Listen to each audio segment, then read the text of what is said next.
Let's go. I've got so much to talk about today. I'm on one. I don't know if it's because it's open. I don't know if it's because I'm absolutely just jacked. I don't know what it is, but I am on one today. Open week, of course, everyone knows. Everyone cares all of a sudden, which is amazing. What a time to be a CrossFitter. What a time to be alive. What a time to be someone that's dipping your toe in the realm of what we do, what we love, what we've been doing for years and years and years. 20th year. How many people are doing this for the first time and thinking, this is the 20th year? Hey? Like how many people joined us this year and are doing the open for the first time? Imagine being that person. Morning, Nigel. Big Nigel. Hope you're doing well, sir. Nigel, of course, from Adaptive. Nigel, are you doing the open this year? Are you participating? I've seen a couple of the Will Rod adaptions. We've got Abby on tomorrow. She's going to be setting up her workout, talking about the thought process and the what does she call it? There's a term she calls it, the constant adjustments in her head. Calculations. Abby's calculations during the workout she has to do as she goes through. Thinking about her adaptions for her disabilities as we go through. And I love that idea. So we're going to be talking about that tomorrow morning. So can't wait for that. It adds another element to it all. Cool. Yes. Yeah, it is. Brilliant. So as I said, the open, what a time. Now, at our gym where I'm at, which is officially CrossFit IOM, which is officially a CrossFit affiliate. That's why I'm on such a high this week. Back in the game. So we have had a bit of resurgence the last few months. Whether you can put that down to passion coming from internally, whether it's just the general environment, whether it's you could, and I'm going to talk about kind of other stuff later, but whether people have got the idea of competition and that element is kind of in their mind now. Maybe that's come around. Maybe the weather's changing, and I'm talking from a UK perspective here, rather than anywhere else. I think we've turned a corner. And you look at the top 10 in the world affiliates with open signups, because that is a gauge. It is a metric. It is a bit of data to look at to show engagement at the affiliates. And I believe 7 of the top 10 affiliates in the world for signups are Europe. And I believe 3 of them. I'll tell you what, let's pull it up, shall we? I believe 3 of them are from the UK. Let's bring up, where is it? CrossFit. Is it Pedro? Let's have a looky hooky. I think it might be on Coffee Pods and Wads. Might be wrong. No. Sorry, I'm just on on Instagram, just vibing.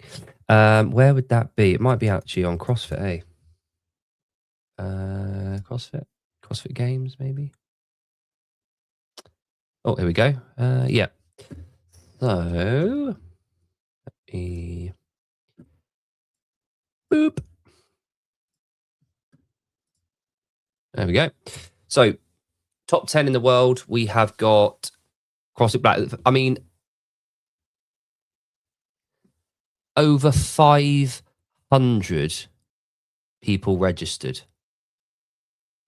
500 humans have registered officially for the open from that gym.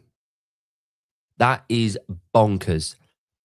Like, how many mega gyms are out there? And when I say mega gyms, I mean gyms with over, I would class that as over 400 members is a monumental size CrossFit gym when you think about where we've come from, right? But to have over 500 people now, how many of them are elite? I'd hazard a guess and say maybe two, like one or two of those people might be going to a semi-final tops. You think about that as a percentage, 0.25% of those signups are going to be using this as a lifeline, as a career, as a secondary kind of thing, you know, to move on from that. You've got 512 people then, oh sorry, 500, yeah, 510 people, let's call it, who are doing this open for the open, to be part of that. How amazing is that? And then you go down the list, and we've got three. Like I said, we've got Glasgow, Northumbria, and 179. So you've got Method, Glasgow, and 179. That is crazy numbers.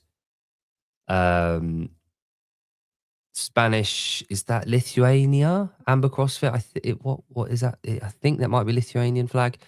Um, and then another Spanish, and then a couple of British, and then Portuguese. What a turnout from Europe. How awesome is that? But three, so of the top 10, Britain, UK has got three. We have got the most amount, Spain was second. We've got the most amount of top 10 affiliates in the world for signups. Round of applause for the UKC. Amazing. Excellent. No, I can't remember where I was going with that one. But yeah, the open matters. So I did the open workout yesterday. I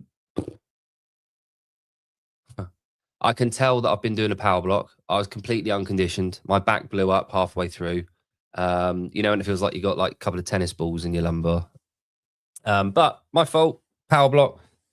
I haven't trained specifically for the open this year. I'm a CrossFitter, so I just take it in my stride as part of what I do.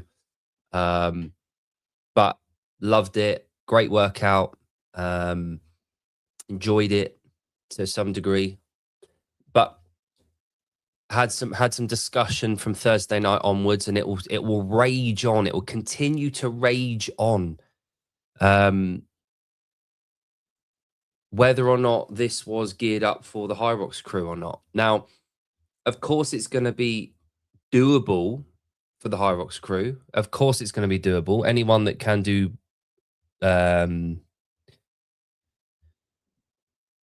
box jumps and wall balls, they can do it. Like, I haven't done wall balls or box jumps for months, but I can do it. Probably the last time I did any sort of set of wall balls in that volume was at my High Rocks in, bloody hell, when was that? September?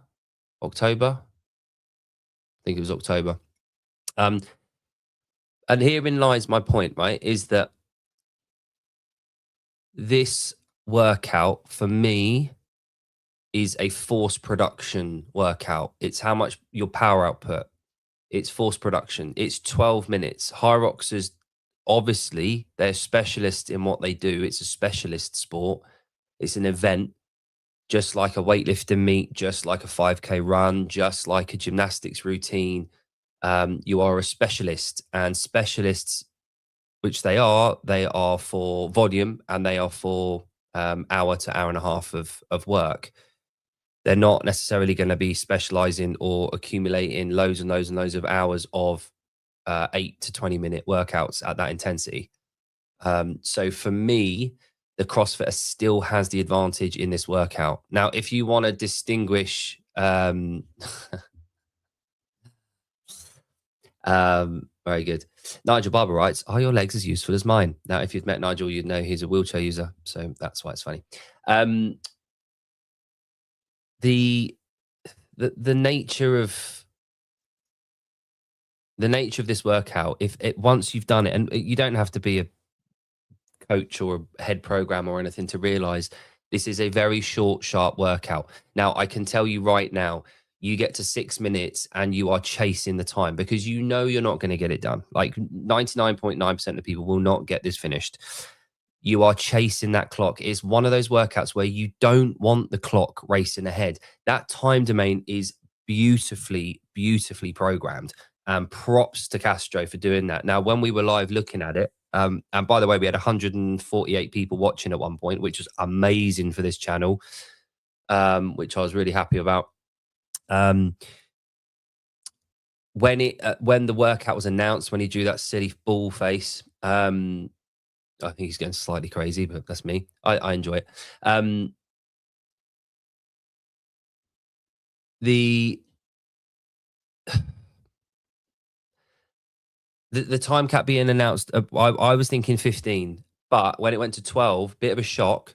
But we instinctively straight away know this is going to be one of those workouts where it you don't want that clock running away from you. You need that extra bit of time. Whereas the AMRAPs of the world, you're watching the time, you're moving, and you are just looking at that clock ticking away, and because you've got the time orientation.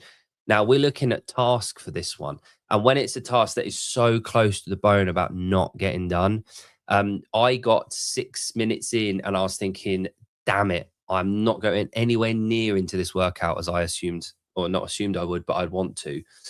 For one reason or another. So it's a it's a genius workout from that respect. And I am a one and done man. I've never repeated an open workout, and I never will, in my opinion. And I'm not judging anyone for repeat. But for me, this thing, CrossFit, what we do, the open, it's part of my life. My exercise. I love CrossFit, but I love the material. I love the methodology. I love the coaching. Participating in the open event is part of why I do the open. It's part of the open for me actually doing it. I can't spend too much time navigating my way around doing repeats and redos and that kind of thing. One and done. Remember how it felt and move on. That's my take on the open. Now, I don't begrudge people. I don't hold it against them if they want to do 17 redos over the weekend to edge out a couple of extra reps. But for me, if you want to be prepared for next week as much as you can, you are limiting the amount of exposure you get into this workout. Now, I remember Ben Bergeron talking about this years ago when he actually enjoyed CrossFit. And he was the first person that I remember when it was comp train with the likes of Annie and people when he was talking about this was the the Friday was a run through was all right. Let's say this workout, for example, it might have been for example, half the reps and move for 12 minutes to get the idea of the stimulus. It might have been if it was an AMRAP, a 20-minute AMRAP, rather than 20 minutes, you're doing 8 minutes. Rather than a 10 rounder for time, you're doing 4 rounds, or you're doing 1 round rest, see how the fatigue sets in, another round. There's different metrics, there's different ways of figuring it out. And again, this is because we are testing at the open. We're not training. We're not educating. We're learning from it, but it's not an education piece. It's a test. And we talked about this with Farron last week and Gareth last week. We talked about this. It's a test, not training, which is important. What's Big Night saying? For those who didn't hit the time cap but keep going and seeing them push themselves to give that little bit is more on serious coach. Yeah, maybe. Obviously I've got a different opinion on Nigel. I know what you mean. And again, different communities, different people, different backgrounds, different stages of their progressions are gonna feel different about this. Um, I have this conversation quite a lot in classes where it'll be like whether it be for time, whether it be an AMRAP or whatever, and we'll say time and the music will go down and you'll get someone continuing on, or can I just finish this off, can I just carry on? And the thing is, over the years of what I've noticed is there's a pattern in those type of people. They lack the intensity, they're not pushing to the degree during, because they've got the caveat of I'm just going to carry on anyway. If you give people that kind of license to just carry on, I found personally from most people, not everyone, it detracts from the intensity somewhat when they're working out. Um, because they know they're just going to carry on, or I just want to move, or I just want to finish.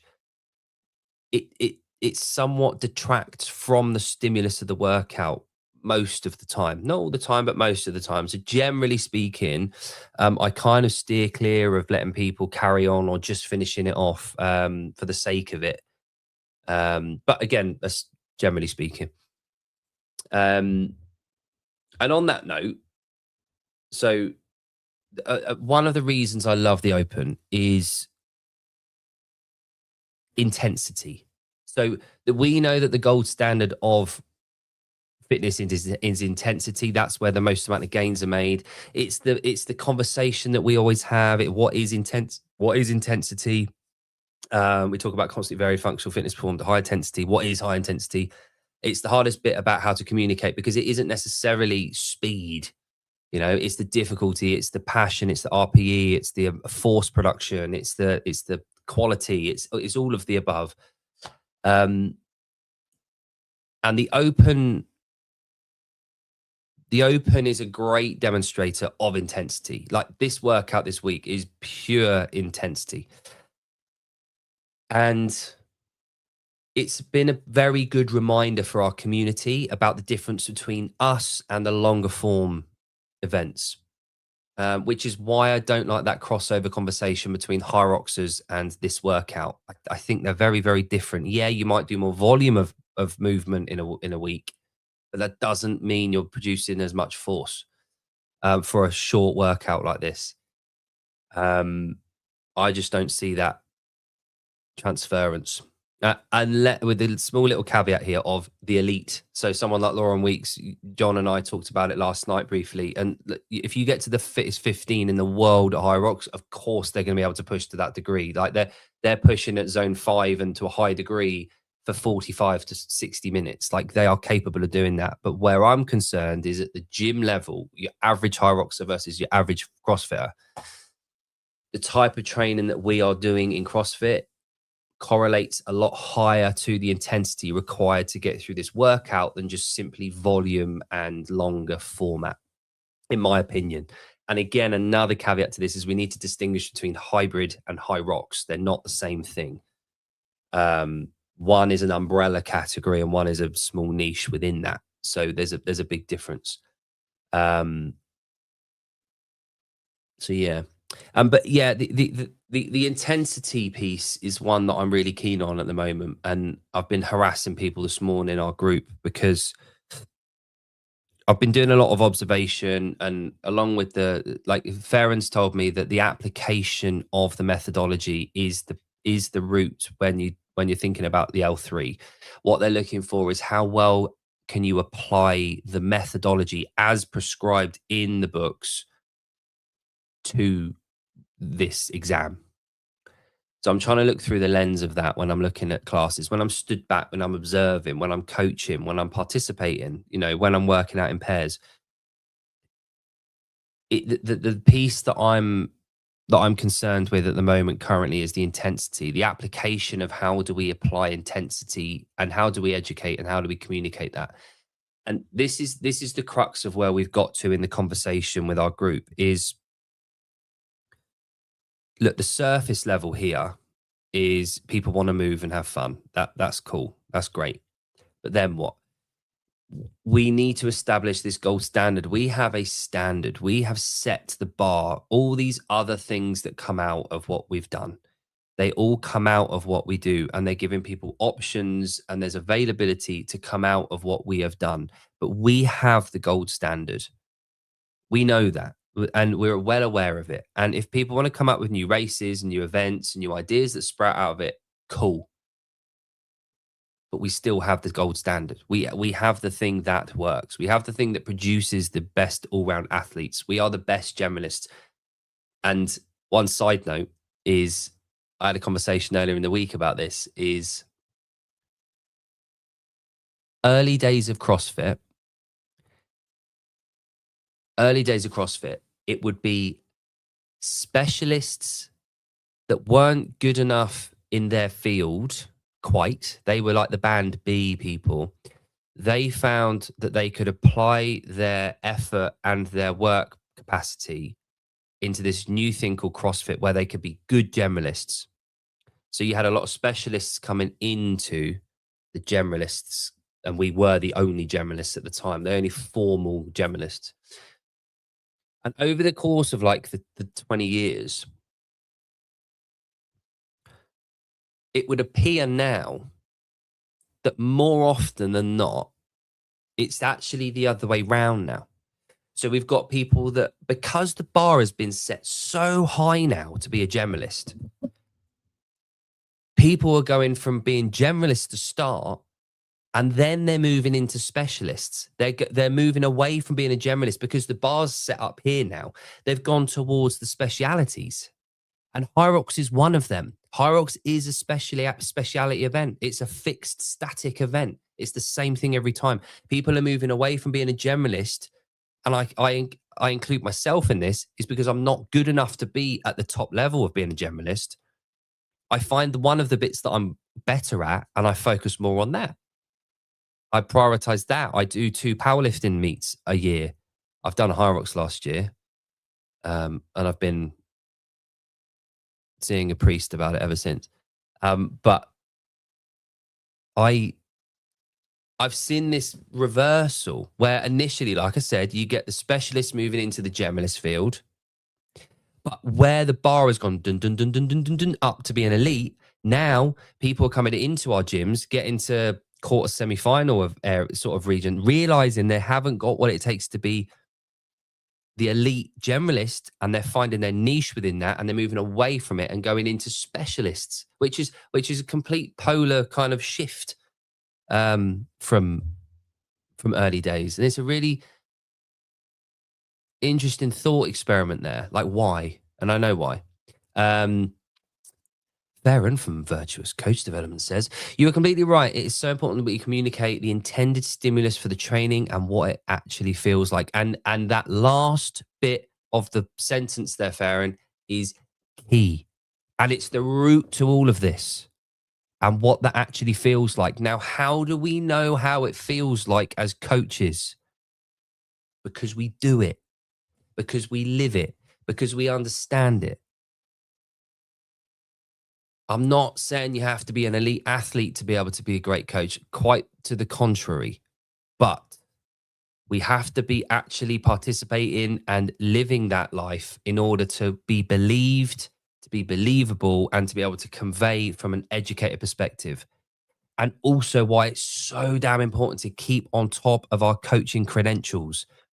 Why do I have to do my L1 every 5 years? Why do I have to do another one every 5 years? Because, for that very bloody reason. And I've been reminded of that while I've been doing my L3. My coaching level over the last few months has skyrocketed. Well, not my level, my emphasis, my passion, my internal kind of dials, everything that I'm doing on the gym floor, it has shifted because I am doing my L3. Demonstrate is not just about movement, it is about all aspects of the methodology. Correct. 10 house points. House points, blimey, remember them. Now I have got the L1 ready to bring up. I won't just yet. But yeah, no, so I've said this all along. I believe the biggest influencers in CrossFit are the affiliate owners and potentially the head coaches. They're the transistors. They are the conduits. They're the vessels between all this and then everyone. Or if you want to do sideways, the conduit going through. They are the passers on of the knowledge, the inspiration, the education, the kick up the backside, the open sign-ups. Method, Glasgow, and 179. If they didn't have their affiliate owners pushing that and leading by example and being on socials and going on shows, discussing it, promoting it, working with Steer Defiant to get some shirts made, pushing it up at 9 o'clock at night, getting the open tape on the floor, getting it ready, being passionate, being excited. If it wasn't them doing that, they wouldn't have those numbers in the gym. It's obvious to anyone. You need a passionate leader, not a manager. Important distinction. A leader, not a manager. And managers manage and they are disconnected. Leaders lead from the front and they're the ones that are trailblazing and are showing purpose and education. And the evolution of the CrossFit affiliates and the gyms isn't pandering and catering for a new market. I do not think that. And I've heard that a lot and I've had this discussion a lot. I don't think we're pandering and catering to a new market. We are attracting these new people that have stumbled across functional hybrid training, and we are absolutely destroying any preconceptions that we've got, and we are showing them that we have got the gold standard. We have got it over here. Now, if you are entering our arena over there or over there and you come in via that route, awesome. But here's where the good stuff is. This thing behind me, I can shave really easily. There we go. Right. We have this thing. We know it. Now, it's not up to us to pander and bend towards this new market and do new things that are going to bring it. Like, that's not what we should be doing. We shouldn't be doing that. We should be highlighting, demonstrating, educating the, the, the methodology and the fitness regime that took the world by storm and set the example up here. It set the standard up here. Anything else falls short of that. I'm sorry, it does. That's just truth, right? What are we doing as a community, but as individual gyms to demonstrate that? And whether it's going online and calling out no reps, whether it is being in the gym and coaching people and letting them know what progressions they need to do to get better movement standards. Movement standards are the one thing that we have, right? That is universal.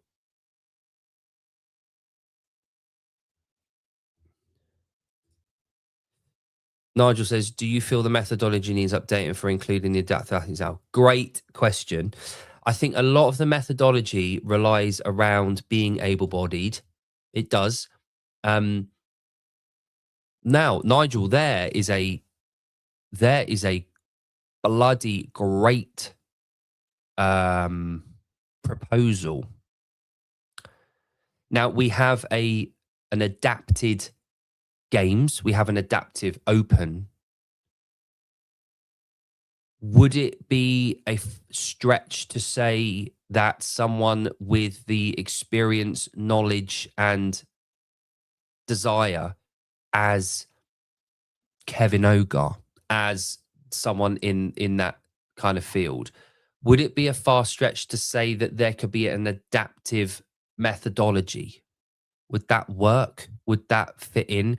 A lot of the principles that we talk about in the L1 do require able-bodied, and it's that argument, isn't it, where we have to have a gold standard. Deviations away from that are deviations, of course. Hello, Mr. Henrik. Hope you're well, sir. Hope you're having a glorious day if you're in Spain. If you're still in Spain this weekend, who knows? Based as it is 5 years in now. Yes, right. So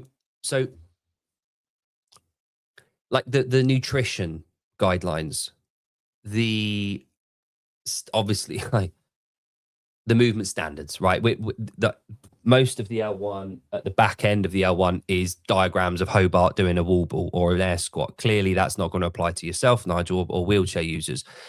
So the movement parts, obviously, they need adaptation. But the actual methodology, the actual kind of prescribed food intake, the health markers, those kind of things, they are fairly universal. And the sickness, wellness, fitness continuum, obviously that applies. I've had long discussions and debates around whether the SWF is still relevant in today's sport world of CrossFit. I don't think it is. But in terms of so this was my point, is that we have to have these statements around the gold standard, right? So, and I don't fit into the gold standard for a lot of this. So including myself on this, is like humans, it's correlation versus causation in terms of, and I heard Greg saying this the other day about, and I tried it on my kids actually, is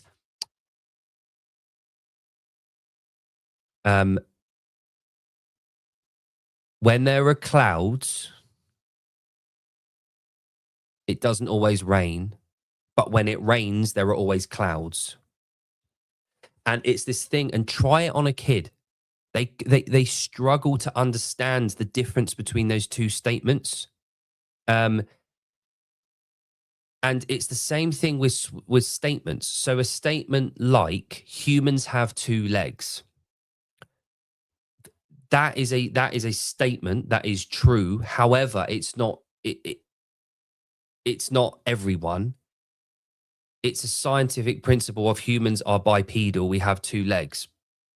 Now, obviously, clearly that doesn't apply to everyone. Now, when we come to I classify the methodology and the L1 journal, I classify this sort of as a scientific book. Like everything in there is based off science.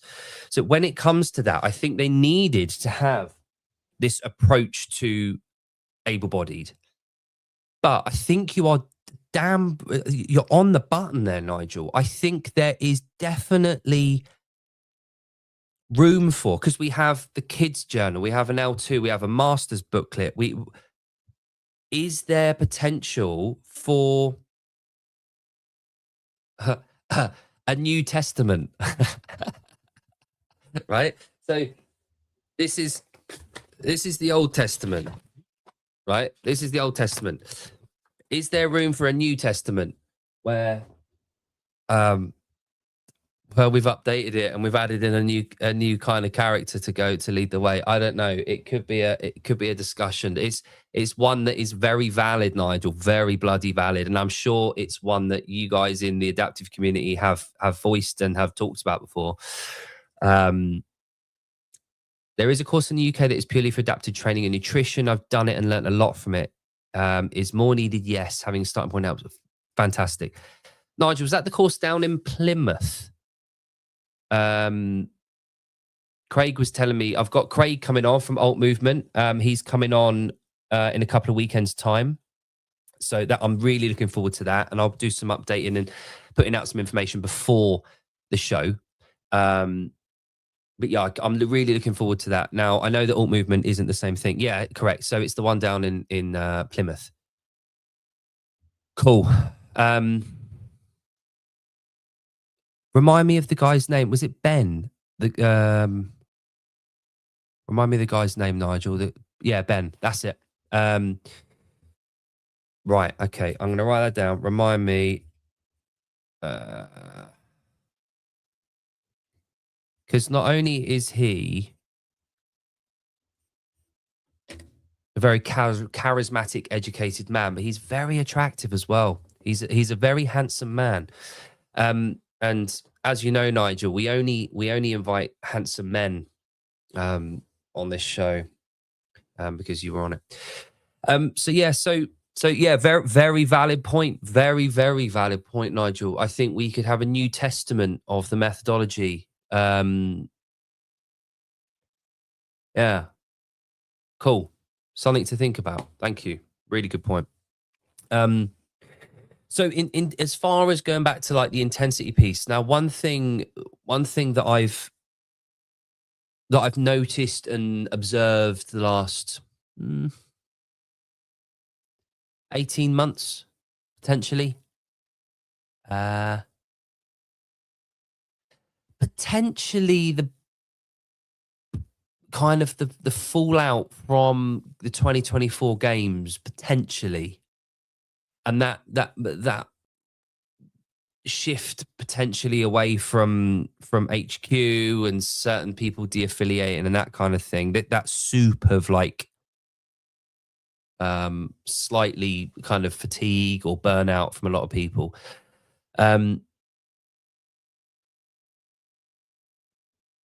The move away from intensity and towards people pleasing, towards that new people coming in, giving them what they want rather than what they need, pandering, retention. We talked about this earlier with Steve. There's an ongoing battle in the new market of retention versus standard.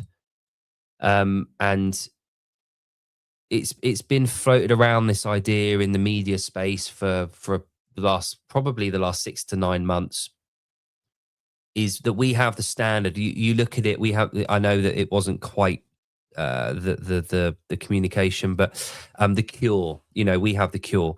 Um, that and you know, we're for everyone, but not we're for anyone, but not everyone. That there's this theme that goes through all of this, um, and it's sort of orange juice versus orange squash. Now, I'm talking to a UK market here, so you will all know what I mean. If you're American and you don't understand that, I apologize, but never mind. Um, if you wanna if you wanna imitate, if you wanna water it down, if you wanna dilute something, if you wanna have the homeopathic version of what that is brilliant. I need to clip that. I need to start again and we can clip that. Right. CrossFit is the medicine. Everything else is a homeopathic version of what we have. It's been watered down and watered down and watered down and watered down and sold as the same thing as what we have at the origin. It's just not the same thing. Now, if you want to believe that it is, if you want to go along and sip that water that has zero content of the original medicine, fine. But we know what the gold standard is. We have that medicine, right? Clip. How did that go? Um,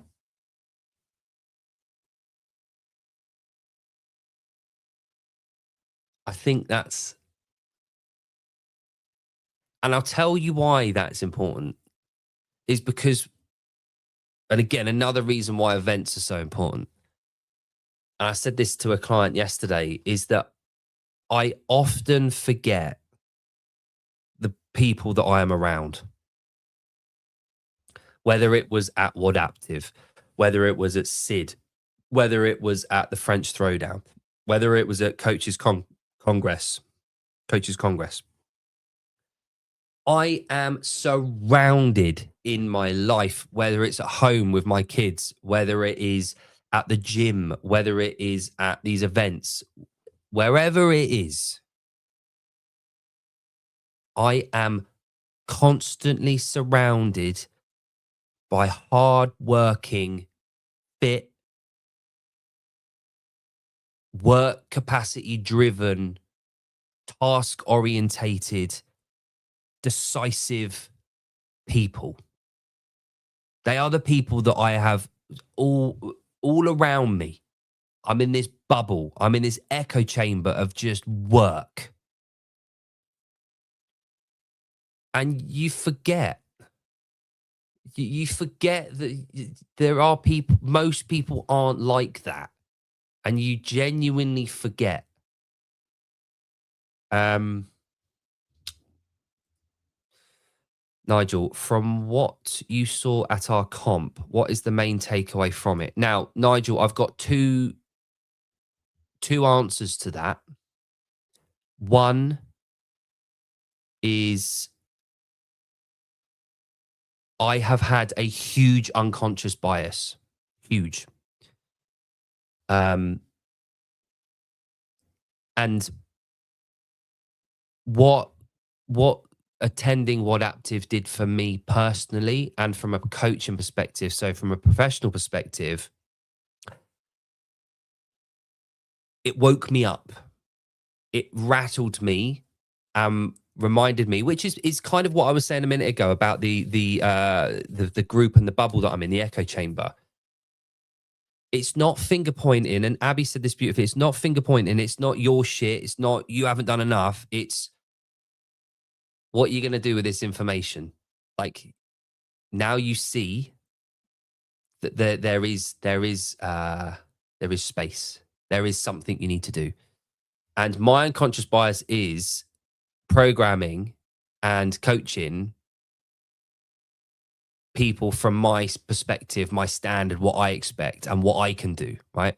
And as a relatively healthy, fit, 40, nearly 41, by the way, year old, able-bodied person, I haven't been paying enough attention to the fact that people need to adapt better. And I would have thought I would have thought I'd have been on that from being a coach in the CrossFit world for so long. because I've adapted for other able-bodied people. But that more needs to be done, and it starts at home. It starts with me. It starts with educating myself on the adapted divisions. And how can I move that forward on the Isle of Man where I live? I've actually started since Adaptive. Um, been working with one of the GPs here, and I've inquired. And at the moment, Nigel, what it is that the government, because it's such a small place, the government have a government run link with their sports centre in the capital here, Douglas, and GPs can refer them to that. But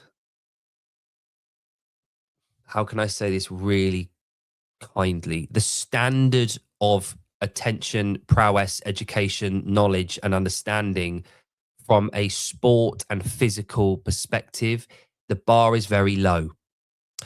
Now, what I've kind of proposed is meeting up with the health minister over here and throwing in the option of the 5 CrossFit gyms on the island to link up with them and refer them. So we're in talks with that. Now, the reason I'm speaking to Craig and want him on is because I want a better understanding of the education towards that and running an alt movement gym potentially.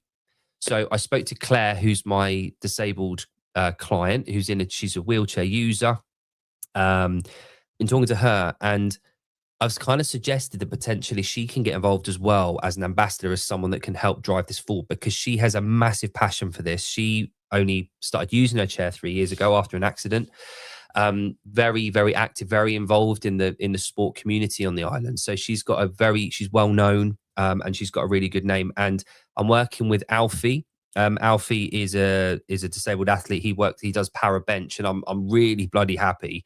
We've managed to qualify him for the Commonwealth Games in the para division. So I'll be coaching him at the Commonwealths in Glasgow in July, sorry. So July the 24th, I'll be on stage with Alfie when he is doing para bench. Now, we've started, but as Abby said to me, it's a have you done enough? No, I haven't. I've done nowhere near enough, right? That's the first takeaway. My unconscious bias has meant that I haven't done enough already. And that is the main one takeaway from that. What was the other take? There was something else I was going to talk about. That was the other thing. And I've talked about this already on another show, and I hope this comes across well. I really do. Take a coffee swig before I say this. Nigel, what you guys have done with Adaptive is completely unparalleled, right? So the feel, my family, my kids said that was their favorite event they've ever been to for CrossFit, and they've been to a lot, right, over the years. It was their favorite one. So what you guys have put on and what you've managed to do is completely unparalleled from where I'm concerned, right? The feel, the atmosphere, the community, the effort, the bonding, the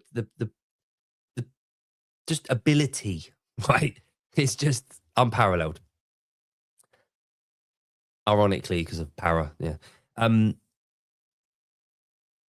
But it was kind of bittersweet for me because I was talking to Abby, and she said that,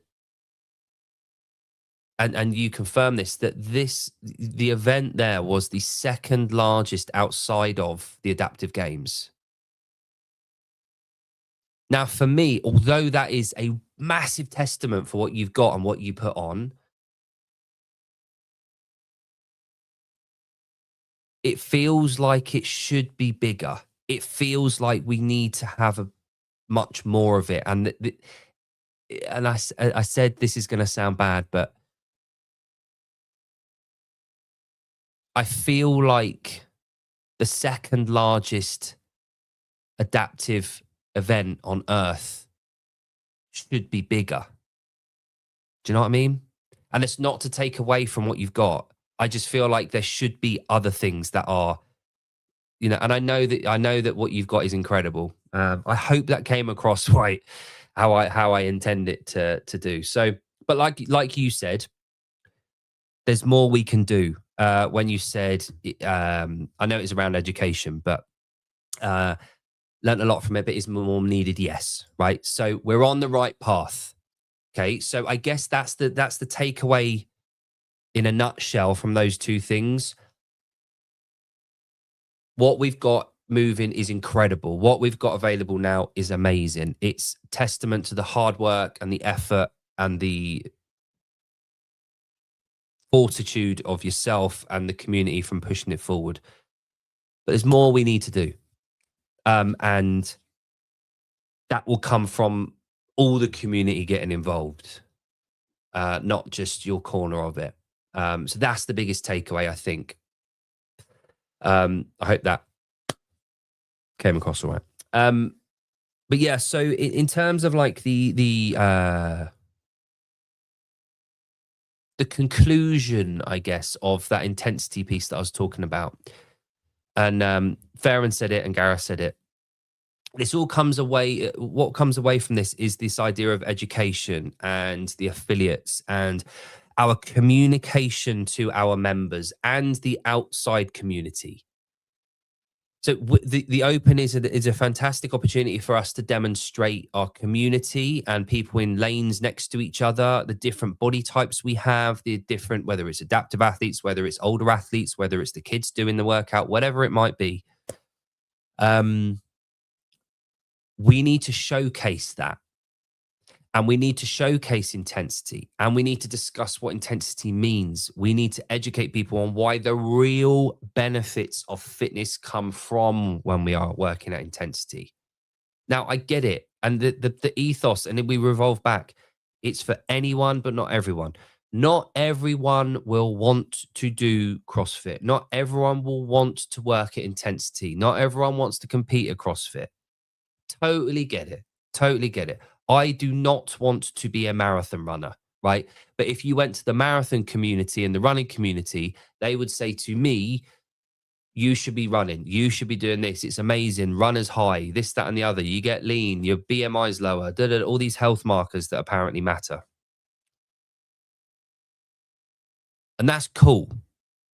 But again, we've defined fitness. We actually have a book, our Bible, our collection of books, right? That as a standard is unparalleled. Nothing for me, nothing comes close. And I have wobbles now and again. I veer away. Like today, after yesterday's atrocity, I did an upper push session, right? So I did dumbbell bench, heavy sets of 10s, 4 sets of 10, and then some accessory work around it. And that was my session today. I might go for a walk with my boy after this. It's a lovely day today. But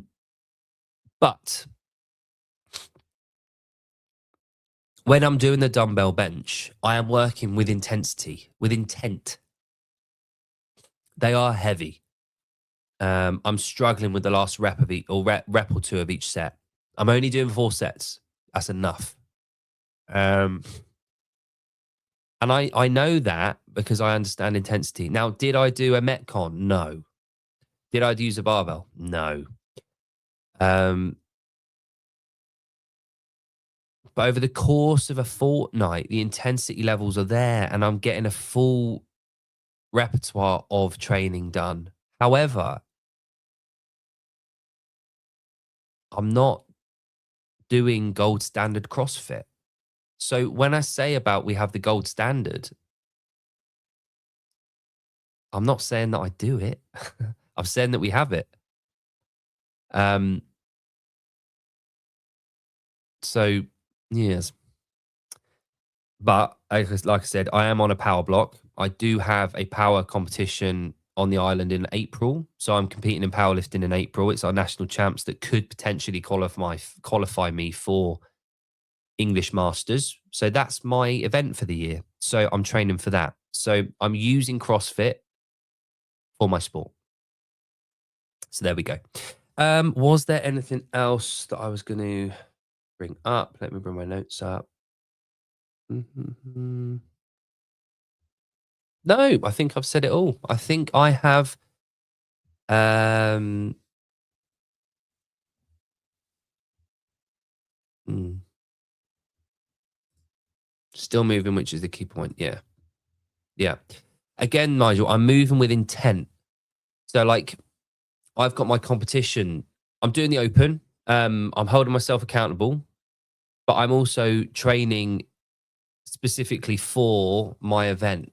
Um, Alternatively, if I didn't do my power training and I went for this powerlifting comp, I would be doing myself an injustice. So I'm using CrossFit for that. And yeah, like you say, I am moving. Um, not very well, but there we go. So this weekend, like I said, we have got, and what a week we've had, by the way. What a week we've had. Last Sunday, we had Hannah on with Lindsay from 180 Project. If you haven't watched that show, please go back and watch it. Incredible message coming from there, and what a human Lindsay is, and her team. And Hannah's first show, I mean, it's as if she's done 1,000 of them. So, lovely to see. Hannah's on again, 22nd of March, I believe, Sunday. But yeah, so Monday, there was no show. Tuesday, Gareth was on. So I was on with Gareth. We had a good chat about coaching development and the open and prep for that and what it looked like. I'll be catching up with Gareth again next week about that. Wednesday, we had Steve on with Tom Kingdon and his move over to Brute and what that looks like. We also had Thursday, we had Farron on in the morning. So Farron and I talked about coaching and about the open around coaching around it and training blocks and that kind of thing. We also had our Thursday night open reveal party, which was awesome. A lot of fun. And like I said, we had 170 odd people viewing at one point, which was like mad for us. Couple of hours there. And then yesterday, Steve was on. Sorry, not Steve. Stephen was on with Behind the Barbell. Today, obviously, base show. Tomorrow, I'm on with Abby talking about her setting up for her version of the workout, how she's feeling about it, how physically she's feeling, her adaptions, her calculations, as she calls it, that she has to go through during the workout. And then we got a whole host of shows lined up. I'm hoping to jump on with Jon tomorrow evening for Outside the Box, talking about all things outside of it and our attempts at these workouts. Potentially talk about the High Rocks. Talk about the new CrossFit event, a CrossFit licensed event that is going to take the world by storm, apparently. So we'll be talking about that. And then another amazing week ahead. So Monday onwards, I will put out a post again about what we have got on. But please go and also, can I make a request? We're aiming to get our subscriber count up, because the more subscribers we get, the more people we reach, the more content we can get out there for the affiliates, so we can drive forward with the affiliates. So if you have access to Instagram, and if you can help promote the page and get some people tuning in, explaining how this whole thing works. Step 1, open the YouTube app. Step 2, find our page, Continuum channel. We're the only one on there, so it should be easy to find. Step 3, hit the subscribe button. When you hit that subscribe button, it means you're going to be subscribed, obviously, but it's going to make sure that you see all of our content coming through. And the more people we can get out there listening to this, the more gym floor conversation we can have around this, the more coaches, the more affiliate owners we can get watching this kind of thing, the better. And on that note, education, Coaches Congress. Cannot wait to see this year's events coming around. Obviously, I couldn't make it to Berlin, but we've got Madrid in April that is looking to be a truly global event. Some of the measures that are being implemented there are insane. the handsome Mr. Chaffee's going to be in attendance doing his thing as well, which is always a plus. But many speakers. Mr. Fraser's going to be there, I believe. So, and then later on in the year, we have got Twickenham, which is gearing up to be one that you do not want to miss. So Coaches Congress, head over to the page, coachescongress.com, have a look at the events, have a look at what's available, have a look at the speakers, have a look at the content. It is going to be an insane year to be a CrossFit coach. What a time to be a CrossFit coach, right? I can't think of any other industry or part of our industry that I would rather be in. Being a CrossFit coach in 2026 is the place to be. What a way to live your life. What a standard to be able to set. What an amazing education piece that you can give to make lives better. What an incredible gift you can give to people of any background. Why do anything else? And on that note, guys, have a lovely weekend, and I'll see you tomorrow.